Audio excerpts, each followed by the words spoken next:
Hello, everyone. Welcome. We'll get started here. Just give everyone a minute to trickle in and get settled. Already see some familiar faces, familiar names. Welcome. My name is Brandy. I'm a TA here. I'm going to be wrangling questions today. We have a lot of people, so if you have questions, go ahead and drop them in the Q&A as they come up. The chat we'll be using more for like what's happening now. So if we're talking about something and you have commentary or want to share your thoughts, you can use the chat for that, but it'll probably stay pretty busy. So if you drop things in the chat, there's a chance that I won't see them. So use the Q&A for questions that you have, and there's a chance that I don't get to everything, but I'll try. I'll do my best.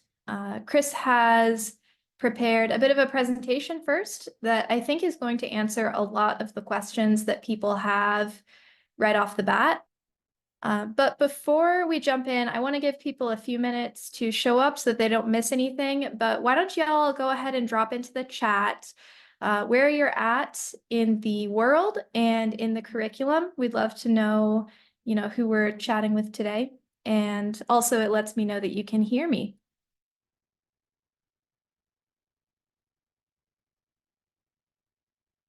Hi, Ben. Ooh, 170. Capstone Prep. Hi, Troy. Cool. I myself am in the core curriculum. I'm in pretty much the end. I'm in JS 230. So rounding out to finish, a few others in the same course. Great, we have a lot of people here today. Love Awesome. seeing the worldwide representation here. This is amazing. Hmm. This is one of my Jack, our favorite professional. parts about launch school. Just all walks of life, background, life situation, age group, but also geographic distribution here. So pretty awesome. A lot. Yeah, we have Jack, the extreme unicyclist, in today. I think you saw that video. Jack, yes. Lots of different backgrounds. The unicyclist. Yes. We got a Devin. Devin, how do you feel about the latest Devin? I saw something on Twitter. They were like, imagine being a software engineer named Devin. Cool. All right. Well, thanks for sharing, everyone. We have a lot. This is great. Python in Texas. Cool. So yeah, if you're just now joining, I'll give you a bit of the lay of the land. We have the chat open for whatever you want to talk about, whatever thoughts you have. Commentary is all good in the chat. You can all see each other's chat. If you have any questions that you want me to ask Chris, drop them in the Q&A, and I will be pulling questions from there. Highly unlikely we'll get to everyone's questions, but drop them in there and we'll do our best. But we'll probably go ahead and get started now. Chris has a presentation for us on some capstone information, and it's going to answer a lot of the questions that you have. Okay, I'm gonna see my slide there. I'm gonna just kind of run through this presentation, and hopefully it generates a lot of questions and comments, and Brandy will help sort of navigate that, and she'll ask me, and then I'll try to answer it, and take advantage of the live situation here. We'll prioritize the people here, and we'll see how many questions we get. So everyone's asking about 2023 salary data, rightfully so. Last year was a very crazy year in the whole sort of like software engineering space, especially particularly for career transitioners. All coding schools, coding boot camps, computer science departments across the board are facing this really weird market. As far as I know, we're the only ones, so far at least, to share data from last year. So I'll be sharing that today. Okay, so a little bit of agenda. Salaries from the 3 cohorts that did their job hunt in 2023. Then we'll talk about what we're seeing right now in 2024 and contrast that to last year, and then just some concluding thoughts. To set the stage a little bit, it may not be obvious, but the way that our cohorts are run, it doesn't coincide with exactly the year. So by that, I mean, in year 2023, it's not the 3 cohorts that occurred that year.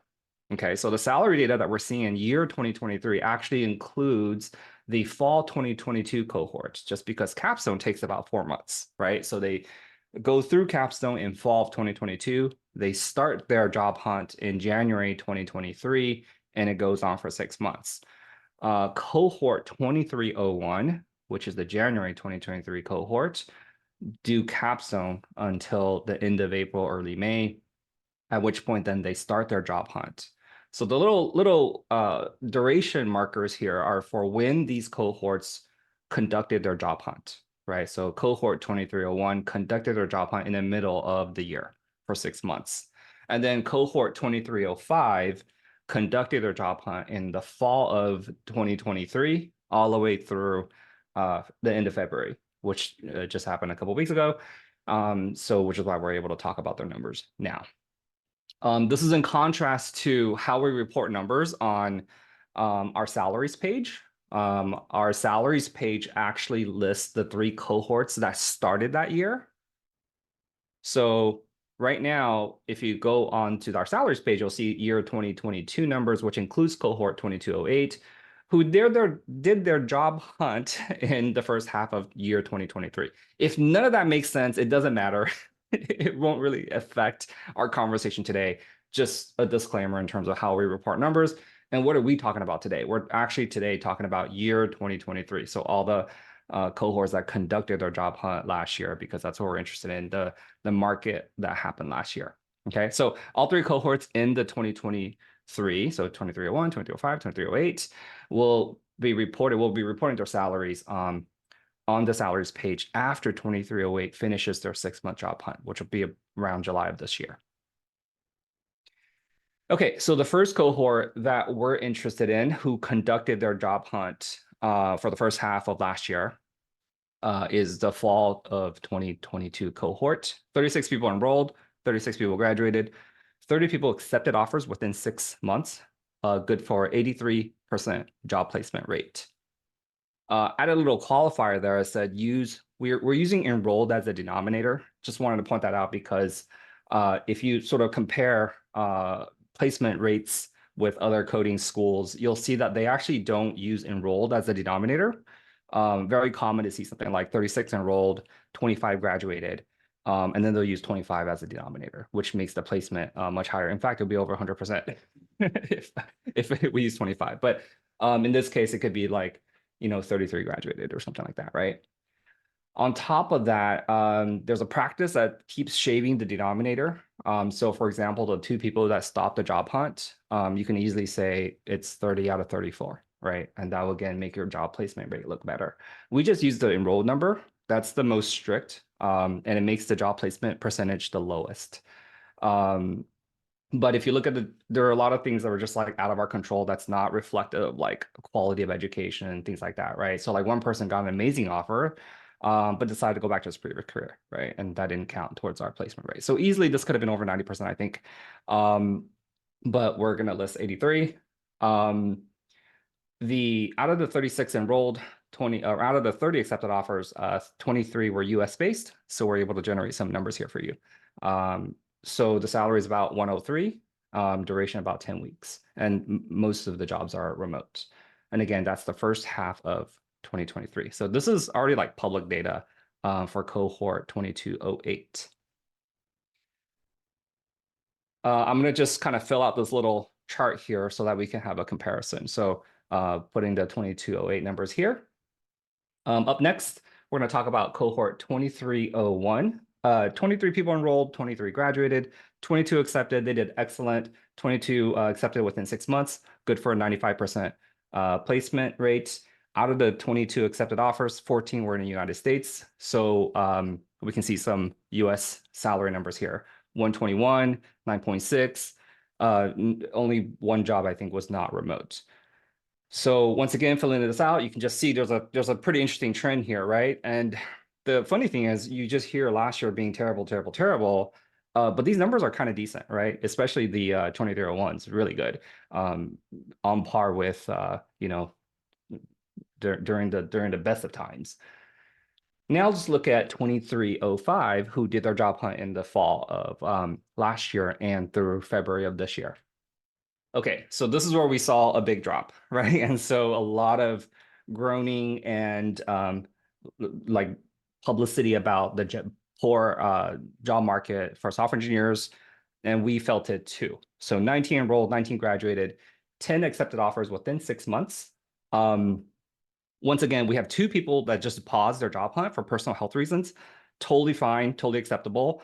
If you and the sample size is so small here that if you did 10 out of 17, it would totally change the number, right? We also had one person accept an offer, really good offer, but just couldn't attend, something change in their life that they couldn't attend the office. So, 11 out of 17 all of a sudden is like 60 plus 65% or something like that. And that looks a little bit different than 52%. Nonetheless, whether you think it's 52 or 65, there's definitely a trend here. So out of the 10 accepted offers, 8 were in the United States. Salary number continues to be strong. Duration, wow, right? That number jumped up for us. So if we look at this, you'll see that it kind of definitely paints a downward picture, especially here in 2305, who again did their job hunt in the fall of last year, January, February this year, 52%, 17 weeks. Salary looks still good, pretty good salary. All right, so let's dive into this and try to think about like how this happened or why this happened and try to dissect the market. So my impression of last year is something like this, is that January, February, completely frozen. That's when the huge burst of layoffs happened and everybody just, even companies with open job acquisitions just froze them. And there was nothing to do. During March through May, there was like a little thawing period. It kind of matches the weather pattern. During wintertime, it was frozen. During spring, it kind of thawed out a little bit. During summertime, that's when more activity crept up. And then we noticed a slowdown again, right? So October to mid-November, again, like that week before Thanksgiving, was okay, but slowing down. And then pretty much after mid-November to the end of the year was frozen once again, right? And so I kind of put in blue my impression there. If you look at that, it kind of matches what we saw in our cohorts. And in fact, 2208 seemed like they punched above their weight there, just because they met a really, really tough market. The fact that they can even get to an average of 6 figures and 83%, I thought it was pretty good given what happened in January and February. And then in the summer, when we saw more activity, numbers look great for our Capstone grads. And then here's where things did not go great, right? It definitely noticed a downturn. So I think in my mind, that begs the question, right? Are the cohort 2305 6-month numbers like a new reality of Capstone job market? Or is it a one cohort dip just due to a very unique market conditions? Or is it something in between, right? Are we going to see a 2 cohort dip? Or is it not necessarily 95, 100% placement every time here on out? It's maybe also not 50, 60%. What are we seeing in 2024, right? So we have another cohort, 2308, the fall cohort from last year, who started their job hunt in January, so 2.5 months ago. What are they seeing? So we ran those numbers too. So data from approximately the 2.5 month mark for that cohort. 29 enrolled, 29 graduated, 10 accepted offers so far. That's good for on pace for 83% at the 6-month mark. Out of the 10 accepted offers so far, 10 are based out of the United States. So average salary is still pretty good, 112. Duration's meaningless at this point. So obviously it's going to be low, given it's only been 2.5 months. So if you have your Zoom window at the top, you might not be able to see this. So I'll read it, but I ran out of room, so I put the 2308 cohort numbers on here. So we're on pace for 83% at the 6-month mark, and salary average of 112. Okay, so What I'm generally seeing is that it's really active. It's actually very active right now, in contrast to the same time last year, and even in contrast to the fall of last year, right? And also, if you notice, 2305's duration is very long. What does that mean? That means a large number of those people who did get offers got their offers over here, right, this year. So I think it feels to me like things are a lot more active than the fall of last year. Unfortunately, 2305 just kind of ran into this buzzsaw of a market. I want to make one side note here. I know talking about salaries, working with Capstone people, talking about salaries is really emotional, and I just want to acknowledge that. Sometimes when market's very good, salaries are very high. There's a ton of anxiety around like meeting expectations, right? There's a lot of people who see other people getting offers or seeing high salary averages and just like, can I get there? How do I, am I ever going to get, good enough to get that salary? And if it's too low, well, the anxiety is in the other direction, right? It's the anxiety around market conditions. It's like, should I even do this? Is there going to be a job for me? So what I'll try to do is just always use data to anchor our reactions, and we'll try to be transparent about our results and what we're seeing for Capstone graduates, right? So that's what I will always do, and just acknowledge the emotional aspect of all of this. So quick reactions about all the numbers that we just saw, right? 2023 felt very frenetic to me, uniquely so. Some good salary numbers remain pretty robust. They're on average above six figures. Technical interview bar remains largely unchanged. It means that when people are given technical interviews, they can do them. Take homes, live one-on-one interviews, that type of thing, technical discussions, that bar hasn't changed. Despite historically low results, I suspect Capstone continues to lead the industry in results. No one else has shared 2023 results and numbers. And we've always led the industry. So if we're seeing this, we're our traditional boot camp scene, right? And then the second to last bullet really is one of the main things I look at, which is how do Capstone grads feel when they go on the job? And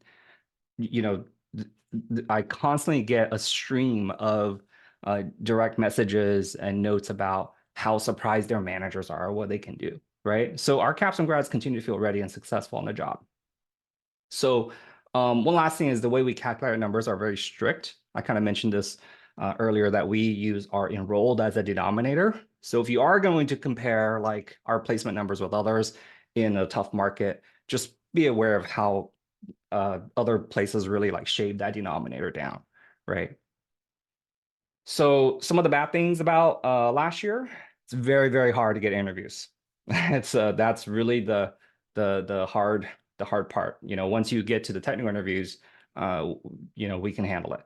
But it's hard to get a look right now. Behavior interviews carry a lot more weight. So I said technical interviews bar didn't change, but behavior interviews, there was a time when if you can speak grammatically correct sentences, it's like check, you're moved forward. Now there's a lot more digging into how you answer questions and how you analyze scenarios, and all the non-technical attributes are becoming a lot more important. So future plans, what do we do, right? So I've always thought about things in the long run. For me, things that are tricky in the short run with opposing or conflicting goals become untangled when you think more long term. This is how we thought about mastery-based learning, right? How we came to it. And the way I think about this is in the long arc of a software engineering career and the software engineering industry, right? What are the things that are still going to be important in the long run, despite what we see in the short run? In the short run, there's a lot of noise, so much noise, right? And there's so many perceived like threats, right? AI right now is the big popular thing.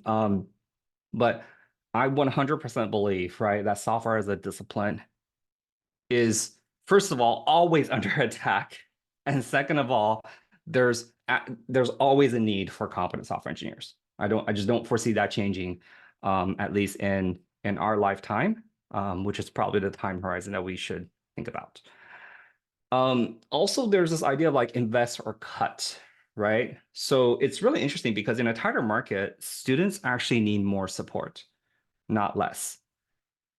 And yet, I think the initial reaction to a lot of companies or coding schools that sort of enter this downturn is to cut resources. But if you do that, you enter this like downward quality spiral of like generating graduating less prepared students, job hunting in a tougher market, right? Because they have less resources. So in fact, we need better prepared students in a tighter market, which requires more resources, right? So the only way forward is to invest our way out of this downturn. It's really not to like cut anything. So in terms of investments, we've already made a lot. You've already seen it. Some you haven't seen. So for example, the Python curriculum, that was a huge investment, took a long time. We're removing Golang from Capstone and incorporating Python. TypeScript is another one. New course in the core curriculum, making it mandatory in Capstone now for our full stack projects that we cover in Capstone to use TypeScript. On top of that, we have some job hunt initiatives that we're currently piloting. These are, funded, managed all by Launch School, and we piloted with great success. So we've had 3 participants, Capstone participants, who have merged pull requests into Mozilla Firefox, the browser that we all use, and other impressive open source projects. So it's been really, really good. It's another entry on people's resume beyond the Capstone project, which is already impressive. So you got the Capstone project, you got, pull requests to Mozilla Firefox. So these are all things that we're exploring. The other one here is startup partnerships. I put future there because we're still ironing out details and there's not a lot of details to share, but I'll just share with you like the observation and what we're trying to think about at a high level is that when we look at like a 56% job placement at 6-month mark, that's not good. But for the first time, we're able to have high quality people like on the bench, right? On the bench is a phrase that consultancies use when people are not working, right? So we have amazing software developers who are on the bench, who are not working. Wow. What kind of resources is that? So I constantly have these smaller startups asking me for partnerships and things like that. I've always rejected them over in the past because people get jobs so quickly, right? So if people get $100,000 job, they don't have time to work on these like smaller projects and with these startups. But all of a sudden, that opportunity might be there because of the shifting market, right? And we'll see how long we can do that for. If 2308 ends up 80-90% in the 6-month mark, we can't do that again, right? And also AI, we are also doing a lot of R&D behind the scenes on AI in terms of both curriculum and features. Again, nothing concrete to share, but there's a lot of investment happening behind the scenes. I think the overall thesis is not about cutting costs, not about laying people off, and it's more spending, more investments across the board. We've already made a ton of massive investments and we'll continue to do so. I wrote a lot of words here. So, but Core and Capstone are the best versions yet. I believe that the training program that survives this downturn will have to be the best of the best. And it will also be the one that cashes in on the upswing as well. I believe this for our students as well as for software engineers also, right? So like I am approaching operating Launch School with the same advice that I'm giving all our students, right? There's not a better time to invest in yourself. The only way out of this is to invest in yourself out of this. I've been through 2 downturns. This is a third. Every single time there's good things to be had on the other end. So, but you have to survive, right? And you have to be the best to survive. And you have to invest to be the best, right? And then after that, you thrive. So I'll conclude this little presentation with just a little call to action. It's time to study, right? And yeah, comments and questions you can ask here instead of emailing. Great. Thanks, Chris. I think that that answered a lot of questions, and it's also just lovely, I think, as students to see transparency and like see you just talk about these things out loud, whether it's the good or the bad. And I have a bunch of questions for you. Before I drop one for you, though, there's a few questions happening in the chat. So if you have a comment for something, that's fine. But if you want to ask a question, try and drop it in the Q&A because it will persist there instead of getting lost in the shuffle. And I have, a lot of questions to sort through. But let's get started with a question. First up, we would like to know, you could see that maybe one way to help improve launch school numbers or like keep those strong would be to have lower acceptance into Capstone. Is that something that you see maybe happening or happening in the future? Should people be worried about being accepted into Capstone? No, because I have not seen that to be the problem. It's not like we're not technically ready. Like the people that have not gotten a job are awesome. They're awesome. This is why they're able to make contributions to Mozilla, make contributions to other open source projects. I'll give you an anecdotal thing here. Like the person who made a contribution to the other open source project, management up the chain noticed that contribution. It was such a significant contribution that management up the chain noticed it, and was basically like, if we had headcount, like this person would be hired for sure. So the process that we have for core and capstone, it's solid. It's so good. And the technical readiness I feel so good about, just from observing what people can do, and also Capstone Grads, right? Just a constant stream. I need to collect these and maybe put them somewhere, but just a constant stream of unsolicited DMs that say something like, check out this message my manager sent me. And it's like, I didn't know you can do that, right? It's usually like that. So I feel good about that. So we don't have any plans to change our admissions process from core to capstone. I feel like core does a great job of making sure you're ready. Great, that's good to hear. There's a bunch of people asking, so I'll throw it out there. Everyone wants to know why you got rid of Go and swapped it out for Python. Oh man, I kind of want to punt on that a little bit. Python's popular. I always said that Capstone, one of the main goals is to get people jobs, right? There is definitely an intellectual aspect to it as well, but we have a mandate beyond the intellectual. So like I would love to do things like Rust or something like that, but Python's popular. It's good. Okay, cool. Here's a good one. What about job titles? Have you noticed that the accepted job titles have changed for Capstone grads, like more, support roles or engineering adjacent roles than traditional software engineer titles? Yeah, super good question. I would say in the past, it was like 100% software engineer. Now it is like 90% software engineer. So there is that 10% flex.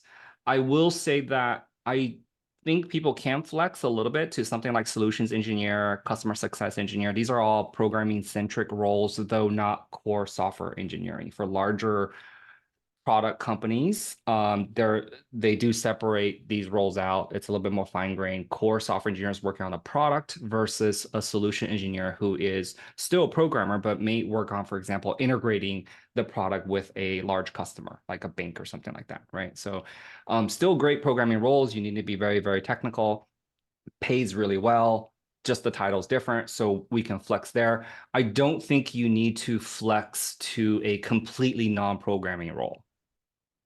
I don't think that I don't think people need to do that. We don't have people doing that really. So unless it's like by choice or something, but I don't think that's a need. You don't have to be like QA or like a technical project manager or something like that. We're not going that far. So just a little bit of a flex there, but not too much. And still like I would say 90% plus our software engineer as title. Great.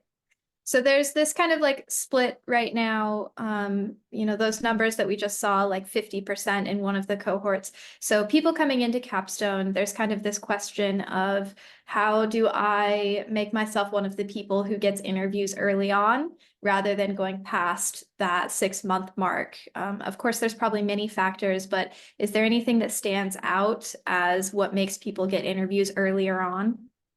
Yeah, so there's definitely, if I give you the answer, you're gonna be like, that's obvious. Right. Right. Soft skills, There I mean. there are people that and look, we're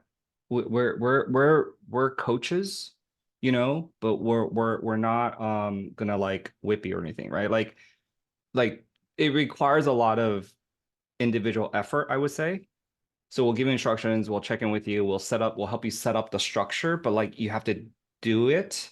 And that's hard, especially for people new to working, let's say, right? And I think this is where sometimes being having worked in an office environment, just things like just being fluent with using LinkedIn, being okay with like emailing all the time. Like there are some newer people straight out of school, they don't check their email a lot.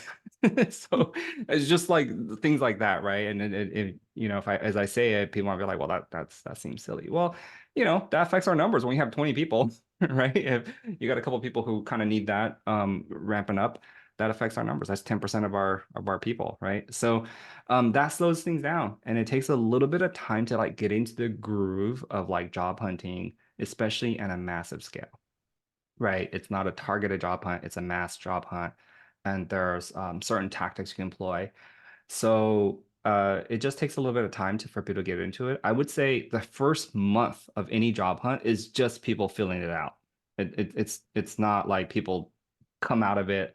I feel like this is a skill that can be can be improved, and most core and capstone people are not like, they don't have that coming in, like the skill of a job hunt, if does that make sense. So I almost feel like in some ways the job hunt skills is almost like the like works against careful, thoughtful people, which is a which is a demeanor that's required to be successful in core and capstone, right? It's like if you're careful and thoughtful, you don't want to go apply to a bunch of companies, right? So there's a lot of things like that we coach people on, that we work people through, and we do it, we do it in Capstone. Mhm. Great. Someone brought up that isn't there usually a slowdown for hiring in the last quarter of the year? Or was 2023 just particularly bad in that respect, or maybe a little bit of both? I haven't noticed that, other than the holidays kind of slow a little bit, but there's I remember years ago there was it's a common to have a summer slowdown too. A lot of people go on vacation in the summers because that's where the kids are off for the summer, and because you have all these engineering managers, so on and so forth, taking vacation in the summers, it's hard. It slows down everything, right? So that was happening too. So I think last year was particularly unique, especially with regards to the fall market. The January February market was, I want to say, devastating. It was like not a little bit. It was like zero. So again, the fact that 2208, I mean, if you look at 2208's numbers, they're kind of down compared to previous years, right? 103 is kind of low for Capstone for us. So they were impacted, right? It's not like they weren't impacted. But they did awesome given the market, right? But 2305 just ran into just a buzzsaw of a market. I think that's abnormal. We'll see what happens this year, but so far indications are much better. Mm. Okay. How does this downturn compare to the other two that you have experienced? What's new? What's different? This is getting up there. When it first started happening, I was like, it's not that bad. But It's sort of like climbing the rankings. I would say when I graduated in 2002, that was bad. You know, I was in school in 2001. That was like companies were going out of business left and right. You know, like I haven't seen that as much. I see a lot of layoffs, right? We see the layoff news, but I don't see like massive companies closing shop. Um, so and also there's a undercurrent of excitement with AI, with blockchain, you Mm. know, like tech is still dominant just in a niche right now, right? Whereas I feel like in 2001 there was no silver lining for technologists. It was some if you pull up some of the headlines, it was crazy. It's like internet's over, right? Like the internet Mhm. fad's over. Um, so there was a real concern about the future of software engineering, you know, and also there was a threat of like offshoring too. We just didn't know if like that was going to be a big thing, right? India, China, you know, billions of software engineers, right? Like that type of thing. You're just like, oh gosh, you know, that with the bust, you know, what's going to happen, right? So 2008 was milder than now, right? So I that's how I would place it. I don't think it's still quite as bad as 2001, two. Yeah. Got And it. there's still a lot of huge amount of excitement around just, you know, AI, right? And software engineering, I think, still dominates and no one's questioning like the internet and things like that. Hmm. Yeah, that makes sense. You talked a lot about things changing in Capstone. Is the core curriculum changing at all? Yeah, it's always changing, but the biggest changes we made really is the Python curriculum, right? The new language track. That was a massive effort, big change. And we've been adding courses, right? So we added the TypeScript course, we added the data structure and algorithms course. So these are all sort of reactions to, you know, two new courses is no joke, right? It's a lot. Hmm. It's like a 10% increase in work, right? And we're also making a ton of tweaks in Capstone constantly, core constantly. So really too many to like list out. Like every cohort is like different from the previous one. Hmm.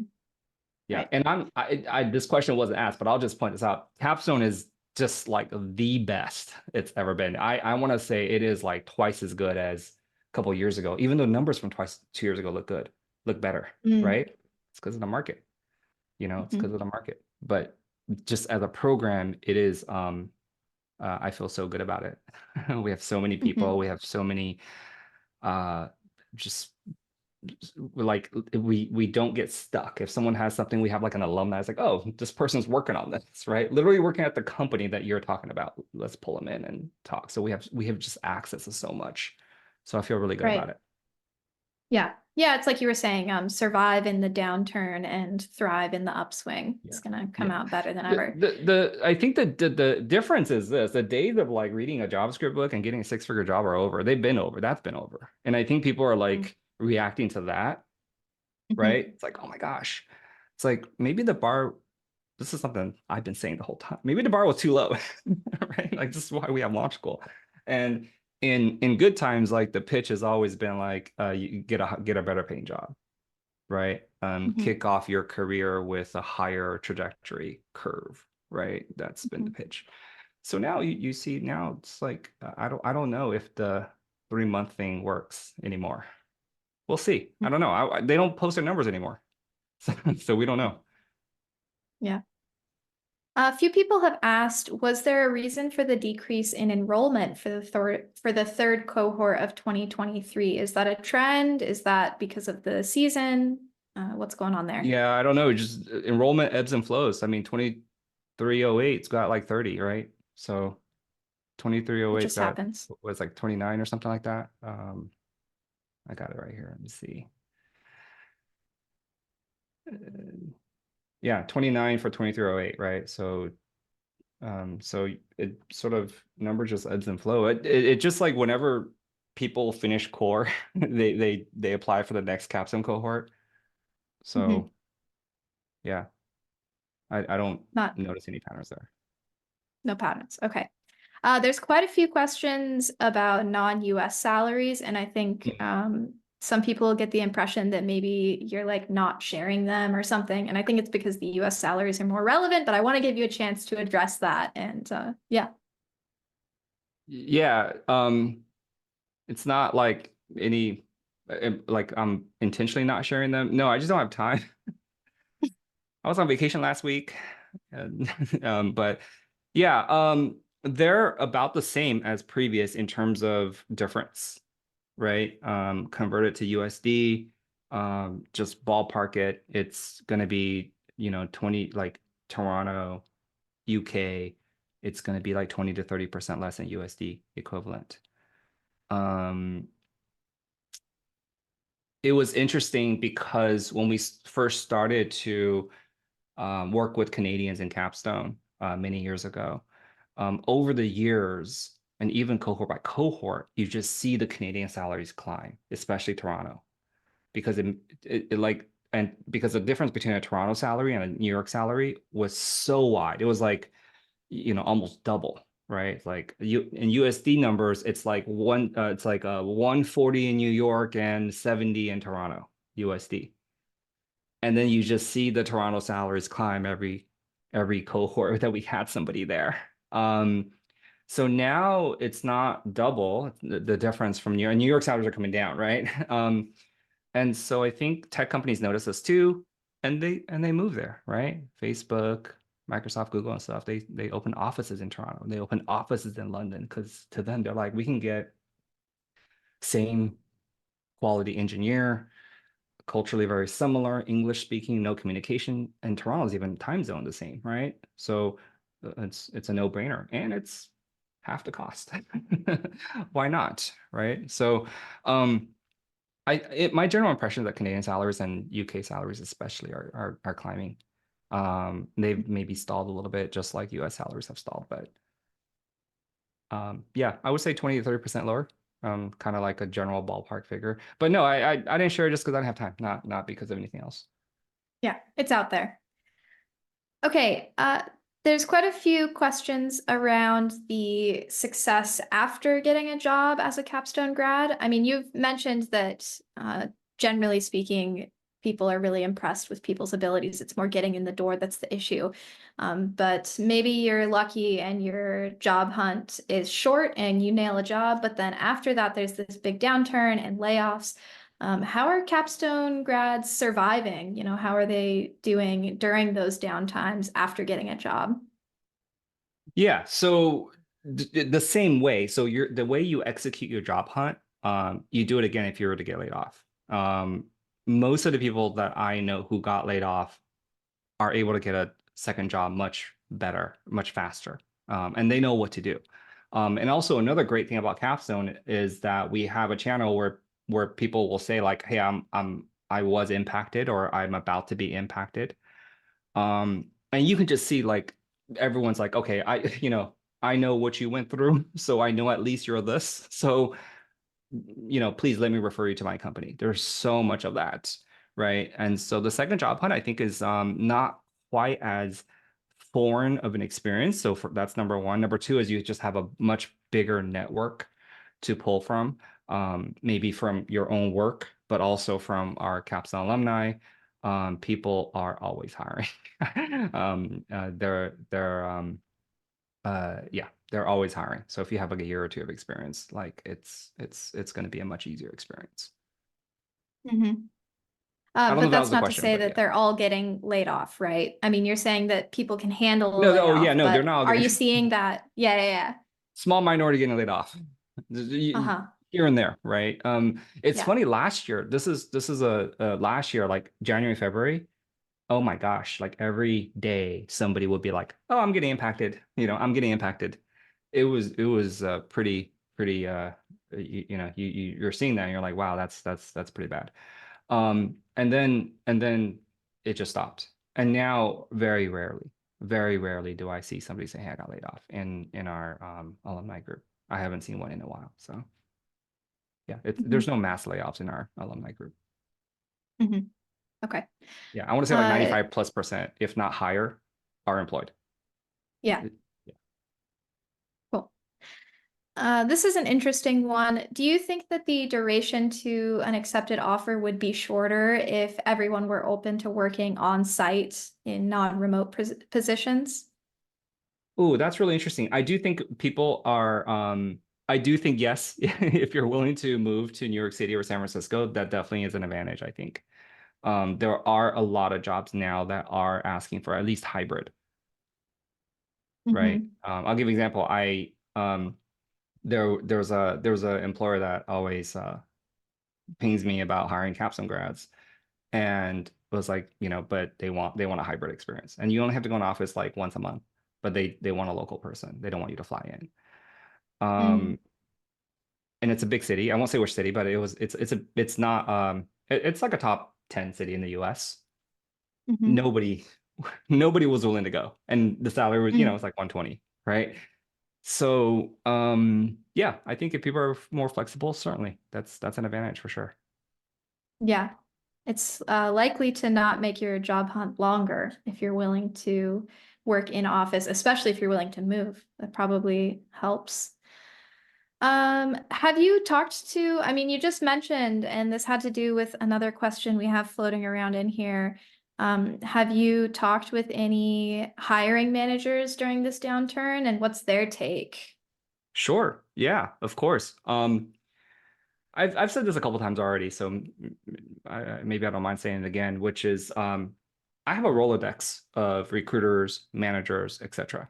And every cohort goes out. I send that Rolodex, say, hey, look, we got a new cohort going out.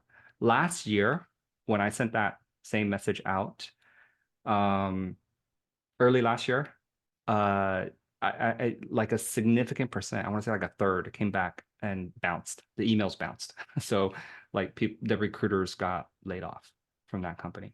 So that told me right away, it's like, wow, this is getting Wow. serious, right? Hmm. Um, this year, no bounces. So I don't if that's any indication. So yeah, I mean behind the scenes, I don't like to advertise like partnerships. That's not how you get good. You don't get good going through the back door, as I say. Hmm. You want to like prepare yourself to knock down the front door, Hmm. right? So, we have partnerships behind the scenes, of course, but like that's not what I want people to do Capstone for. Like that's not, we don't promise anything, right? And um not all the partners are hiring all the time either, right? So if that's a question, hopefully I answered it. If not, follow up. Hmm. Yeah, I think you did. This one's interesting. It's hard to like ask you for data on the spot. I think you're not like a statistics machine, but maybe you have a feeling for what percentage of Capstone grads have college degrees already in, Hmm. whatever field it is, related or not. Yeah. I think most capstone grads have college degrees. Um, Most core participants have college degrees, I think. It's not because we admit college degrees, but I just think that's the type of student we attract. And even if you don't, I don't think it's like I think if you don't have a college degree, it's not a big deal. But I do think it's a big deal, like if you couldn't go to college because of academic performance versus you just chose not to go to college or like financial reasons or something like that, right? Mhm. So Yeah, yeah. So it has more to do with like the type of person who's going to finish core and then mhm. participate in capstone than it does like their technical proficiency. Yeah, But I imagine that we can't like deny that it's probably easier to get a job if you have some degree of sorts, for sure. kind of for For that sure. same I'll thinking. I'll just say this. I'll answer a different question and see if this helps you think through this scenario. Everyone's got issues of some sort, right? So whether it's age, degree, or lack of degree, we have PhD people like, hey, I'm too credential. I'm taking off my PhD from my resume, right? Like there's people like that too. So too much degree, not enough degree. The location, right? There's a lot of concerns. You're gonna get hired when you find the right fit, right? You're gonna get hired when you find the right fit. So sometimes people are like, man, I just feel I got lucky because in my previous career I was doing this, and this company is fintech. I was doing finance, and this is fintech. Got kind of lucky. everybody gets lucky. Mm-hmm. Everybody gets lucky when they get hired, right? Or there's people that don't have any background. They're coming out of like they very young, maybe didn't go to college. So what do? It's like they come with energy, right? So like, oh, I got hired because we just vibed. The founder is, late 20s. I'm like early 20s. And I said I worked my butt off for them. Mm-hmm. That's how they got hired, right?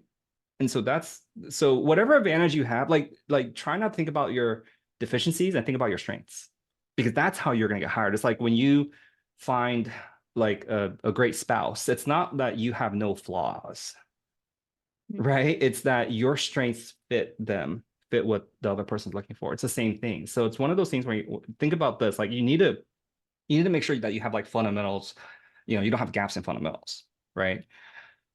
But after that, it's about strengthening your strengths, not necessarily plugging your deficiencies. Mm-hmm. Right. So it's like always look at your holes, like I'm gonna keep plugging my holes, and then you're just average at everything. Right. So that's something to think about as well. Mm-hmm. Yeah, the courting of finding a job. Okay, let's see. People are curious on career advancement after getting a job. Like, maybe you would even be willing to take on a lower offer if people feel confident that Capstone grads are able to advance in their careers. Do you have any Absolutely. feedback on that? No, absolutely. It's not about salary at all. It's about advancement. That's the name of the game. It's about growth. It's not about salary at all. However, good jobs are good across the board. They're not good at everything except money, right? Mm-hmm. They're good on every front. Growth, you want good people. Guess what? Good people get paid a lot, right? You're like, I want to work with amazing people, right? Okay, then you're basically saying I want to work for a high paying job. That's the same thing because good people are paid a lot, Mm-hmm. right? But if you happen to find a place where you're not get paid a lot, but it's high growth, amazing mentoring, you should do it. My opinion, right? You should do it. Yes, but that's usually not a choice you get to make. You don't get to dial down salary for extra mentoring. Mm-mm. Mm-hmm. Good Right. jobs are good on everything. Mm-hmm. That makes sense. This one's pretty open-ended, but have you noticed any strategies that people have created like in response to this market that you think are particularly helpful or unhelpful, counterproductive? So strategically, I think it's very similar. It's just more of, right? Like the intensity level needs to be higher. We're in March Madness now for it's so hilarious. We did the March Madness bracket thing, and someone's like, these words don't combine in a way that makes sense. It's like March Madness bracket challenge. Okay. Sorry. The basketball tournament. And all the coaches like to say, we just do the same thing we do now, but more, right? Like more intensity. The way we play, but more intense, right? And I think that's probably the main thing. It's not like we were doing anything wrong, before or different. We're just, and before we might say, oh, you can try this or this or this. Here's 3 different tactics for you. If this doesn't Mhm. work, try this. If you're not comfortable doing this, do this. Guess what we say now? Do all 3 and do it to 100%, Mhm. right? We're still doing the same things, but it's no longer couched in a very casual way. It's like your comfort is no longer prioritized, Mhm. right? Whereas before it was, right? Mhm. Yeah. Regardless of More comfort is level, more. you should do this, right? That's what we're saying now. So I don't think it's really changing of tactics or anything like that. I mean, there are certainly specific tactics. We have a we have a ton of support. We have a Java mentor and all that stuff. So there's always situational tactics, but generically speaking, it's do the same things but with more intensity. Mhm. Are there any capstone grads that are just like creating their own companies or developing their own apps, working as entrepreneurs? Capstone grads or capstone job hunters? Yes to the Maybe, former Capstone grads, no to the job hunt people. yeah, right. Not on the job hunt, but Capstone Hmm. grads. Capstone grads, Uh, sure. Yes. like Yes, yes. straight out of Capstone, maybe if they have the Not straight out of means or Capstone. No. Yeah, no. worked for a couple years. And we have multiple people doing venture backs. They are founders of venture back startups. Mhm. Um, yeah, that type of thing. Yeah. Got it. Okay. Let's see. I know this question gets asked every time, but it's a quick answer, so we might as well. What's the acceptance rate into Capstone? It's very high. It's Very like high. 95%. Hmm. Yeah, it's like 90%, 95%, something like that. Hmm. Let's Core see. is the admissions process. Let's put it that way. It's the big filter. Yeah. Yeah. Is there ageism in the market? Is launch school still worth it for people past 40? I think you just touched on this in a way about like whatever your thing is to focus Don't on think the about your other, but deficiencies. That's all. That's the best advice I have because everyone's got them, and I hear them. I hear them all, right? And for you, it's like like your scarlet letter, right? That yeah. you're carrying with you, and that's your burden. Guess everyone's got a scarlet letter. It's a whole alphabet on everyone's foreheads. You know, like everyone's walking around with it. And so for you, it's like the thing. But like from my perspective, like I'm just everyone's got a bunch of scarlet letters, and that makes it okay, frankly. And that makes it so that you should make sure to push on what you can bring to the table, what you can do, versus how you're held back. Also, I just want to mention this. Try not to, especially deficiencies that's out of your control, like age, height, even college degree. I mean, that you're talking about like a 4-year thing to get a college degree. That's pretty much out of like these are just irrelevant things to think about. Am I too short Mhm. for this? Like irrelevant, right? It's out of your control. There's nothing you can do about Yeah. that. Yeah. Instead, how much energy can you bring? How much work can you do? Right? So Mhm. remember, your employers are going to hire you for the work you do. They're not thinking about how much mentoring to give you. They're not thinking about your deficiencies. No one is flawless. They know that, not a big deal. But what can you do? What's the work you can do? That's it. That's really it. Mhm. Yeah. I've heard you say before, and I kind of like that you said that like a big part of your job is just soothing people's nerves. Like everyone's Yeah, convinced that's that all I do. they have the thing that's going to stop them They from have the being thing. able to Yeah. do it. They're like, no, but Chris, I do have the thing. And you're like, no, you're still not If special you in do, that let's talk. regards. Hit me up. Yeah. Let's analyze it. And if you do, I'll let you know. You'll be like, yeah, you have the thing. You should do something else. But if it's like age, college degree, that type of you don't have the thing. Mhm. Yeah. And in fact, you can probably point to other capstone grads with that same thing, Tons. Yeah, tons. as an example.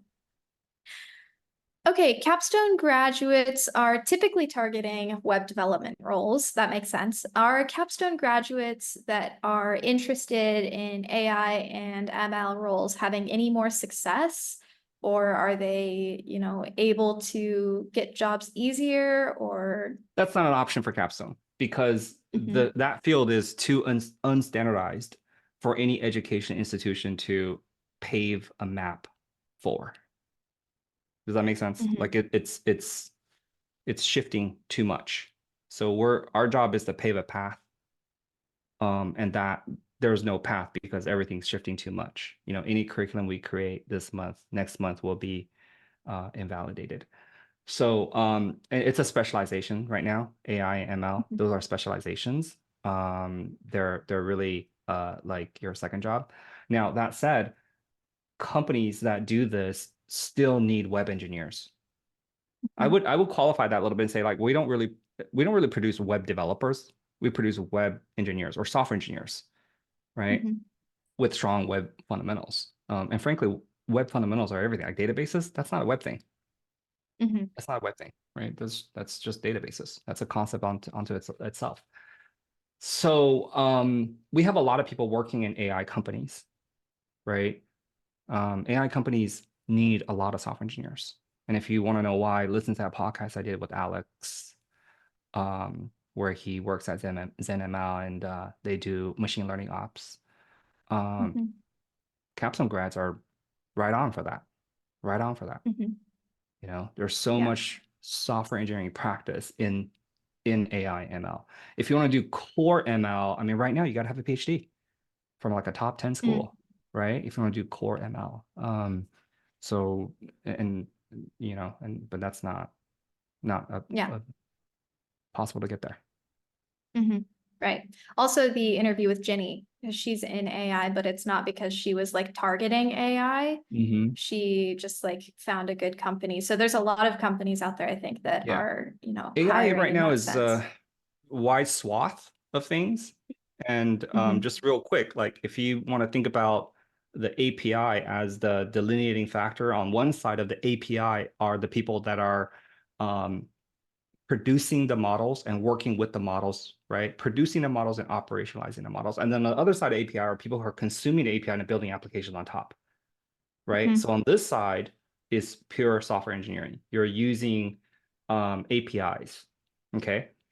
Now on this side, there's still a spectrum on this side, right? There's on the far end of the spectrum are ML PhDs that are producing, that are training the models, producing models, and then there are operations people that are operationalizing these models, kind of like Hmm. what Alex and I talked about in that podcast, right? So Hmm. like if you segment into like fourths, 3 out of the 4 segments you can participate in coming out of Capstone, Hmm. right? The only segment you cannot participate in is the pure ML research side yet. Hmm. Yeah, got it. Okay, that was a lot of words, lots of things happening, lots of vocabulary. So I want to follow up with this question from, sometimes in core, it's like a lot of different things going on. You don't know where to take it. So someone asked, it sounds like the advice, if you take one thing away is just to focus on core and hunker down, and like the studying is no different from how it was in previous years in that regard. Is that like where we stand? Yeah, I think be the best you can be. Do the things that I think that are proven, um, with more intensity, right? That's the only way to get through this. I don't think there's like the things you're learning now are irrelevant. I don't see that. Um, I mean, that's the same approach I'm gonna have with launch school, right? With launch school as a whole. So, but yeah, if you can find a different way, that's fine. Somebody else asked about a computer science degree. That's okay. I don't, and specifically someone asked about the WGU. Look, if you're gonna get a computer science degree, I would try for the best program possible, not the most convenient one, right? Like it's weird because that gets prescribed as I shouldn't talk bad about anybody. If you want me to talk about this, hit me up on DM or something. I just if you're saying I need to do something like more awesome, but I'm gonna Mhm. pick the most convenient, more awesome path. That's like not. I don't know if that's the right path. Mhm. That this is my opinion. Mhm. Yeah, I mean, we have people in core who come here and they're like, hey, I'm new here. I have a computer science degree, but I'm here to Yeah, it's actually, so there's so it's many. across the We board. have so many computer science degree holders in our program that that's why I'm like I know what we do, right? I know what our program is about. You're gonna Mhm. be able to code. You're gonna be able to outperform. Like, how do I compete with computer science majors? You're better. Right? For a subset of roles, you're better. And computer science majors are not like a standardized, right? There's Mhm. many computer science degree holders who can't code. Many. If that Mhm. wasn't true, launch school wouldn't exist. Mhm. So Yeah. I just think because there's confusion, people reach for the credential. Mhm. And I'm just Yeah. like, there's a reason why, yeah. So yeah. Mhm. And it works. I think what I've heard, and maybe you can yay or nay this, is that a lot of computer science degrees, they end up getting experience and actually learning how to code during internships. So it's kind of like this, it's a degree is one thing, but it's still like a lot of computer science degrees. degree holders are actually going on and doing internships, and that's where they end up like learning to code in a sense. Yeah. Yeah. Okay, we're on the hour. I think we can probably squeeze in a few more questions, but I'm going to drop a feedback form into the chat. So if y'all have to run, please fill that out and let us know like what you guys want to hear. I think I definitely ignored several AI questions, and we kind of talked about that because that's a whole different can of worms, and maybe we'll have a Q&A on that. So if that's something you're interested in hearing about, let us know in the feedback form. I'll drop that. But I think we can do a few more questions. Yeah. I'm good. Yeah, I'm good on time. So Cool. Okay. Let's see. Do you think that Capstone grads who are already working in the tech sector before Capstone find the job hunt to be like a bit less harsh? I think so. There's a lot of people that come from tech and they are like product people, project managers, that type of thing. What I notice is they just know how to talk about technology and they know how to carry themselves better. Does that make sense? So like they Mhm. present better on interviews because they worked in a non-technical role before where that was all they did.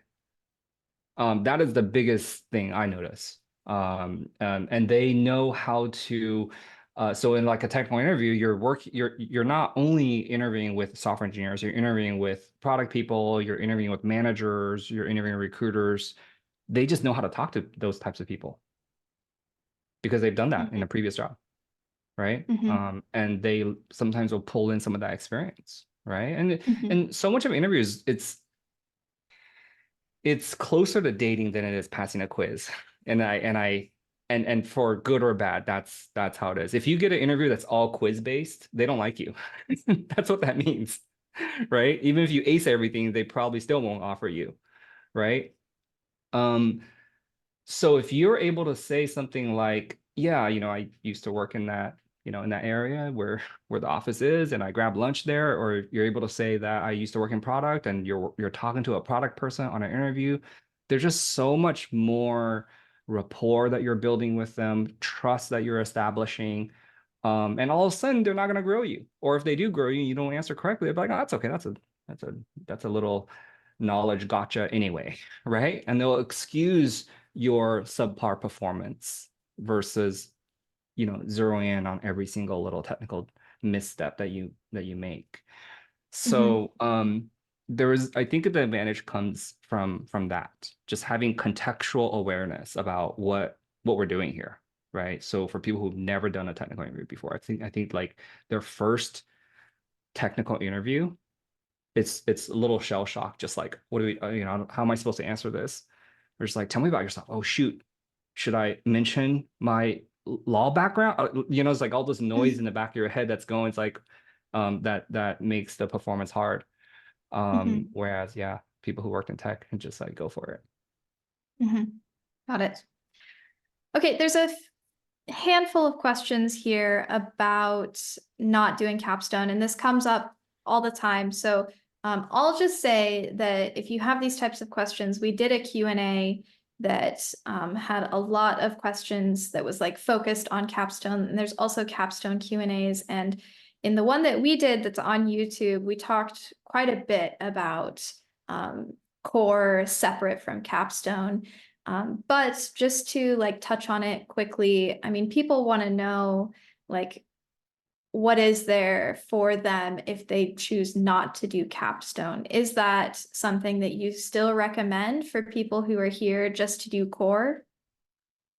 Yeah, absolutely. Because people get jobs out of core, especially if you know what you're doing. I feel like the less you know what you're doing, the more you should do capstone, because that's where we get to help you. And I say we get to help you precisely because look, I don't want to be crass, but we have to get paid to help people, right? Like that's Mhm. that's that's the whole business model, just for us to sustain ourselves, right? At Mhm. 199 a month, we just can't. We don't have resources, you know. We can do charity work, and we have done a lot of charity work. I've personally done a lot of charity work, working with core grads, talking to them. And it's fine, but it can't be continued, right? Like I can't work with you 5 hours a week for 6 months, Right. right? Hmm. So I think the problem is price. And I think we talked about it in the other AMA. And I would just say listen Yes. to that. And then if you have follow-up thoughts, I'm open to exploring, how to make it work. Come talk to me, right? Like I can tell you that before you talk to me, though, assume that I've tried it, right? Like don't throw out ideas assuming I didn't try it. Okay. So Hmm. we've tried so many different modalities of teaching part-time over many, many months, individual one-on-one, group-based. There are so many problems with this, right? So Hmm. think through the edge cases and then propose an idea. I want to make things better. I want to serve more students. I have not found a Hmm. way to be able to do that over Hmm. years and years and years. We've been doing this for years and years and years, right? So how do we do this for years and years and years and still get people the results that people are aiming for? Um, right? If you take the results off the table, if you say, I just want to talk to somebody once a week for, 3 months, all of a sudden that's doable, maybe, right? But then we can't do results. It's not Capstone, it's something else. And Yeah. would people still want to do it without results? Yeah. That's just the mentoring program, right? So there's a lot of conflicting forces here, right? And we just have to reconcile them. How do we reconcile them? Hmm. Yeah, and Right. people's time is one of them. So Capstone, basically Yeah. Capstone's proposal is like, we'll get your future employer to pay, right? Like, how do you, um, I mentioned this in the other podcast, but like one of the major problems is when you're finished with core, you're at a high enough capability that only high paid people can help you. Yeah. That's really the problem. Only highly paid people are able to help you after core. How do you reconcile that? Hmm. Yeah, it all reminds me of that other AMA that we did, except we go in much deeper and talk about all of it. So if you still have questions about that, go watch that AMA. Let's see. We talked about behavioral interviews. How can students, start now in core, making themselves better prepared for those? Great question. And I think that's a very perceptive question that's something you need to work on as soon as possible, not only when you are job hunting, because then it's under high pressure. So um, launch school has a lot of avenues for you to exercise that muscle. One of the best ways is the spot, leading the spot, right? Leading the spot sessions. I think that's one of the best ways. We also have periodically done seminars where we force you to give a presentation. One of the things I want you to observe is like, as you watch people's presentations, observe which presentations you find to be better than others, and then why. And then record yourself giving a presentation and try to objectively rate yourself according to the other presentations you've observed. And you can even ask a friend to do the same. It's like, I think this one's great presentation. This one wasn't great. And here's mine. Where does mine fall and why? So these are, everything costs time though, right? This is going to take a lot of effort. But there are groups and communities in launch school that can help do this. And as you develop just a better comfort level speaking with people and in public and speaking extemporaneously, you're going to become a better interviewer, right? Mhm. It's just about feeling more comfortable with yourself. A huge part of the interview process, even just like, tell me about yourself. And I can just tell when people, people just have so much doubt and anxiety. And it's not even about the words that you say, it's really like how you present yourself. You have to present with Mhm. confidence. They don't know you. If you are not confident, they're gonna just think that you're not capable, They'll right? believe you. They'll believe you, exactly. So you have to just learn to exercise that muscle of like speaking publicly, speaking your words, hearing them, having other people hear them, and and then work on it, right? Work on speaking your words out. So yeah, take advantage of all the resources we have at Launch School. This is why we have them. um, work with others, right? Explain your ideas. This is why we're so fanatical about um, our precision of language. Not only do you, need to express yourself, but this isn't like improv school or acting school. You have to be precise, right? You have to express yourself and you have to be precise. That's a very difficult combination. So many of the interviews that Capstone people participate in come back and say, that was just an interview. That was just a conversation. And they were so impressed by the fact that I can carry this conversation with them, right? With an experienced software engineer of 10 years, you're talking to them as a colleague. They're talking to you as a colleague. Like I said, it's not a quiz, right? It's not like Mad Libs where you're filling the blanks. And if you fill in all the Hmm. blanks correctly, you get the job. Not like that. It's a conversation, free-flowing conversation, right? Hmm. So those skills I think are really important. Take advantage of the spot. I think that'll be the easiest. Or Hmm. going to Gather Town. People are in Gather Town because they want to collaborate, right? Otherwise, they wouldn't be there. Take advantage of that. That's everybody Hmm. there is wanting to collaborate. I dropped into Gather Town the other day. It was like 30 people, 20 people, something like that. It was a lot of people. So Hmm. it was amazing, right? So take advantage of that. I know Slack's hard because you don't want to be DMing everybody. But yeah, JD's in the spot. There you go. Yeah. JD's Yeah. there. I think, and also like we have like, okay, behavioral interview and like tell me about yourself. I think the like underlying thing there is just confidence. And I don't have experience on the capstone side, but I see students in the core, and that's like the biggest hurdle I think that a lot of people have to overcome, is that their confidence is just super low. And yeah, that's what we tell And them, to interviewers go are and like cheering lead a for spa you. session. Honestly, they do not want to see you squirm. They do not want to see you Hmm. fail, so you have to bring that positivity too. All the things that makes for just is if you collaborate with more people, you'll be like, that was awesome. This person, like collaborating with this person just felt awesome. Think about Hmm. why. Why did that feel awesome? Or collaborating with someone else, like, man, that was draining, right? That was tiring for me. Why? Hmm. Right? And then next time out, make yourself closer to this first person. Hmm. That's the work. Right. That's the work. Let's see. I think we've sifted through a lot. I think we've answered a lot of questions. Maybe we should finish on this one, which is kind of a happy, feel-good one. We want to know what you are most excited about for Capstone grads hitting the market in 2024. Oh, I'm always excited for people. I feel like we're just at a really, really interesting time in tech and software. And in my opinion, tech has always been like this, but in a market like this, just take a step back and think about it. On the one end, you have this like tremendous fear of the market, and then on the other end, you have this like tremendous excitement about what like you can do with technology, right? The AI stuff, right? That's what I'm alluding to, Mhm. right? And we all work in the same industry. Isn't that interesting? Isn't that interesting? And so I think the question is like, how do you get on that side? Mhm. Me personally, I can tell you that when I stopped caring about my job, it, it, everything opened up.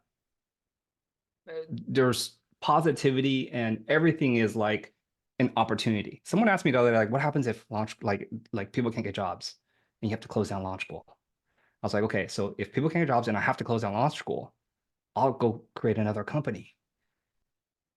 I have Mhm. so many ideas. I'm choosing to do launch school. I'm not like somebody who only can do launch school. Right. I choose to do launch school. All right. Like I love what we're doing here and I believe in Mhm. it. That's why I do it, because I have a lot of ideas I want to execute instead, right? But I choose not to do them. And I think this is one of those things about software that's different than other industries. It's like all these layoffs. Okay. Suppose there's truly a lot of awesome software engineers who are laid off by the big companies. What do you think? Why do I say that's different than a lot of other industries, than most other industries? what would awesome software engineers do? Will they become accountants? Will they go to law school? No, they will start companies. And some of these companies will become very, very, very successful. And they will get a lot of funding and they will create jobs. That's the cycle of software. This is why I believe in this field. This is why I'm in this field. It's ironic that I'm very entrepreneurial and yet most of my students are very, I want a job. But the way to fortify yourself in your career is actually not to focus on the job as much as focusing on what you can do. And you'll actually be a great employee too. What can you do? Right? Not how much money can I make, not who will hire me. What can you do? Right? And you'll feel empowered too, right? You'll feel like I can do a lot, right? What can I do after core? I don't know. What can you do with skills, right? What can you do with knowledge and skills, right? Like you want me to tell you, right? That's already kind of wrong mindset, right? So it's you can do unlimited things. You can do unlimited things, right? And I think that's the real power and freedom that we have in this field is that we can go do things. I can't go create a hospital if I'm a doctor. I guess I can open a clinic, but as a software engineer, you can build apps, you can exercise your ideas, you can go in this industry, that industry, you can do stuff.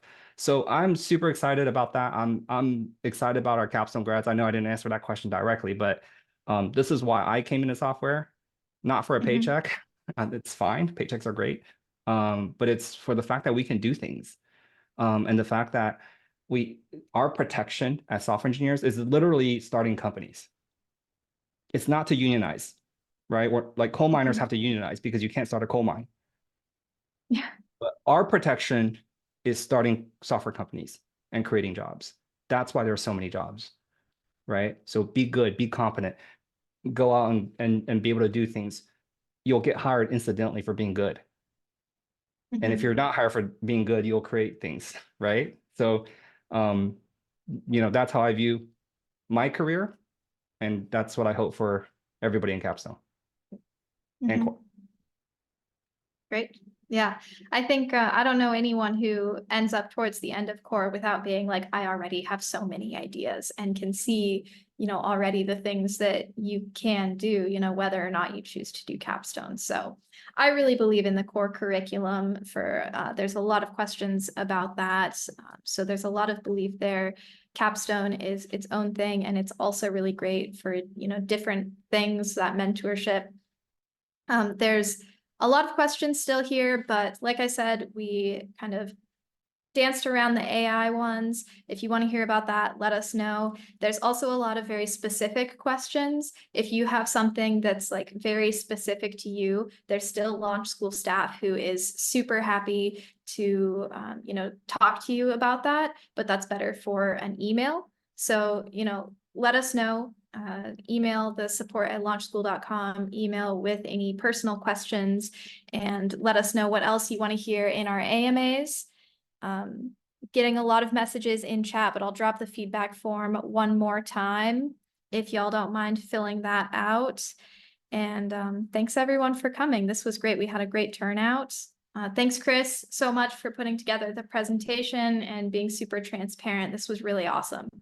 Yeah, no problem. Thanks, everybody. See you in Slack and GatherTown. Bye. Okay, bye.